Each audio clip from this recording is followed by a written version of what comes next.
Hi అండి. నేను మొన్న హానర్ 95G అన్బాక్స్ చేసేటప్పుడు ఈ ఫోన్ డిస్‌ప్లే అయితే ఐకి చాలా మంచిది. రిస్క్ ఏమి ఉండదని చెప్పాను. ఎందుకంటే అది 3840 HZ ultra high frequency PWM డిమ్మింగ్‌తో వస్తుంది. సో, దాంతో ఏంటంటే మనం ఇలా లో లైట్‌లో చూసినప్పుడు కూడా ఫ్లిక్కరింగ్ అయితే ఉండదు డిస్‌ప్లే.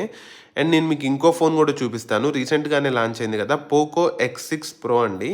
దీని డిస్‌ప్లే వచ్చేసి మనకి 1920 హెచ్‌జెడ్ పీడబ్ల్యూఎం డిమ్మింగ్‌తో వస్తుంది. సో, దీని పీడబ్ల్యూఎం డిమ్మింగ్ కూడా హానర్ 90తో పోల్చుకుంటే తక్కువగానే ఉంది. Most of the expensive phones కూడా పీడబ్ల్యూఎం డిమ్మింగ్ అనేది అయితే తక్కువగానే ఇస్తున్నారు. ఈవెన్ ఐఫోన్ 15 ప్రో మాక్స్ కూడా 480 హెచ్‌జెడ్ పీడబ్ల్యూఎం డిమ్మింగే ఉంది. అండ్ నేను ఇంకో ఫోన్ ఎగ్జాంపుల్ చూపిస్తాను. లో పీడబ్ల్యూఎం డిమ్మింగ్ ఉంటే ఎలా ఫ్లిక్కర్ అవుతుంది స్క్రీన్ అనేది. ఇది పోకో F4 ఓల్డ్ ఫోను.